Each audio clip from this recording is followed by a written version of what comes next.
시청자 여러분, 오늘은 조금 신비로운 이야기를 준비했습니다. 아직도 현역으로 활동하며 여러 차례의 변곡점을 정확히 짚어온 한 예언가가 있는데요. 그가 이번에는 리플의 상승 날짜에 대한 암시를 남겼다고 합니다. 먼저 이 예언가가 과거의 어떤 장면들을 정확히 포착했는지부터 말씀드리겠습니다. 초겨울 새벽 국제공항 운영본부가 첫 도착편 러쉬를 앞두고 있던 날의 일입니다. 기상청 보고는 시정 양호, 약한 북서풍, 계기 착륙 장비 점검도 이상 없다고 기록돼 있었죠. 그런데 예언가는 이렇게 말했습니다. 바람은 약하나 하늘이 낮아집니다. 두 번의 고요 뒤에 길이 숨을 쉬죠. 동쪽 활주로를 먼저 비우고 간격을 한 박자 늘리십시오. 다음날 6시 때 예보에 없던 얕은 복사 안개가 활주로 끝에서부터 스르르 깔리며 첫 번째와 두 번째 웨이브 사이 시정이 순식간에 떨어졌습니다. 관제와 운영팀은 권고대로 동쪽 활주로의 비정상 접근을 최소화하고 도착 간격을 조금 늘려 회전 시간을 분산했으며 일부 항공편을 서쪽 유도로로 유도해 병목을 풀었습니다. 그 결과 연쇄적인 복행 없이 착륙 흐름이 안정화됐고 첫 항공편 지연도 큰 파장 없이 마무리될 수 있었습니다. 그날을 겪은 관계자들은 지금도 우연이라는 말을 쉽게 꺼내지 못합니다.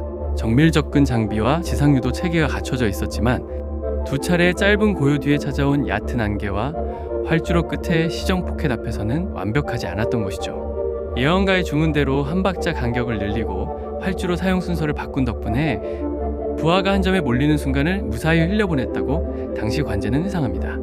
또 다른 적중 사례가 있습니다. 한여름 전력 수요가 연일 최고치를 넘나들던 시기, 도심 대형 병원이 비상전원 점검 일정을 검토하던 때였습니다. 예언가는 이렇게 말했습니다. 열은 위에서 쌓이지만 멈추는 건 아래에서 시작됩니다. 정오의 숨을 건너뛰고 서쪽 변압기의 잠을 먼저 깨우십시오. 처음엔 상징적인 문장이라며 웃어넘기는 이들도 있었지만 그 주 중반 도심 열섬이 심해지며 변압기 유입류 온도가 예상보다 빠르게 상승했고 정오 무렵에는 냉동기 엘리베이터 수술실 부하가 겹치며 보호한계에 근접하는 구간이 나타났습니다. 그 말을 듣고 병원 시설팀은 비상발전기 자동절제 시험 시간을 정오 이후에서 새벽 전으로 옮기고 서쪽 계통 변압기를 선행 기동해 부하를 분산했으며 일부 비필수 부하는 피크 이전 이후로 재배치했습니다.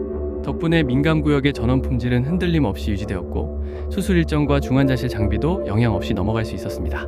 문학적 비유 뒤에 숨어있던 메시지는 결국 부하의 겹침을 피하는 시간, 선택과 예비원의 위상에 대한 경고였습니다. 이후 현장에서는 공항 측이 첫 웨이브 슬롯과 활주로 사용 순서를 유연화하는 간격 분산 운용을 도입했고 병원과 전력사는 변압기 온도 부하 곡선에 맞춰 정오 전후의 점검 절차를 피하는 표준을 마련했습니다.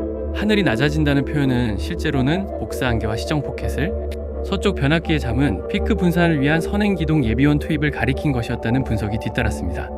결과적으로 그 한 문장은 흐름의 경계와 여유를 미리 감지하라는 신호였다는 해석이 힘을 얻었습니다. 그런데 여기서 그동안 이 예언가가 보여준 예언 적중률 때문에 이 예언가가 리플에 대해 예언한 것을 실제 지표와 사건의 연쇄로 해석하려는 시도가 전 세계에서 이어졌습니다.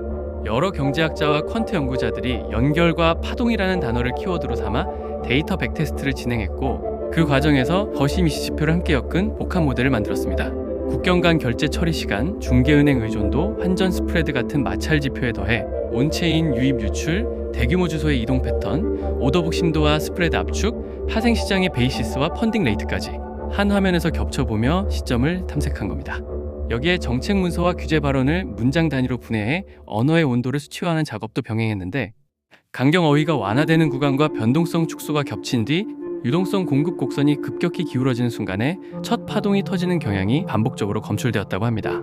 즉, 여러 변수가 동시에 특정 임계값을 넘을 때 연결이 실무 지표에서 가시화되고 그 직후 파동이 가격 탄력으로 표면화되는 패턴이 확인되었다는 겁니다.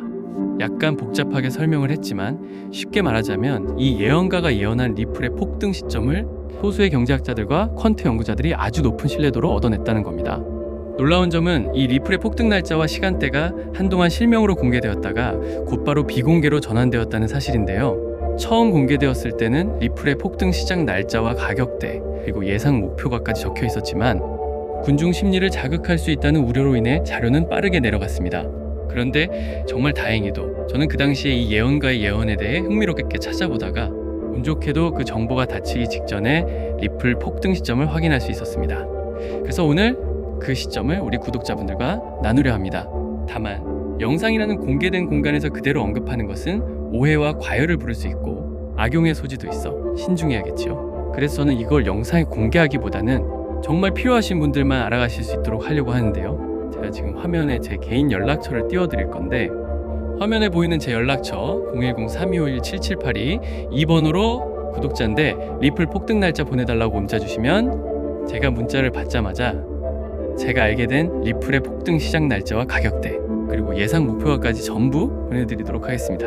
문자를 받게 되시면 리플 폭등 시작 날짜가 오기 전에 타이밍 맞춰 리플을 잘 매수하시기 바라겠고, 되도록이면 받으신 정보들을 다른 사람들에게 유출하지 않아 주시면 감사하겠습니다. 제가 어렵게 얻은 정보인데 우리 구독자분들만 사용하셨으면 해서입니다. 자, 그러면 오늘 영상은 여기서 마치도록 하겠습니다. 다음 영상에서도 더욱 재미있고 신비로운 이야기로 찾아뵙겠습니다. 감사합니다.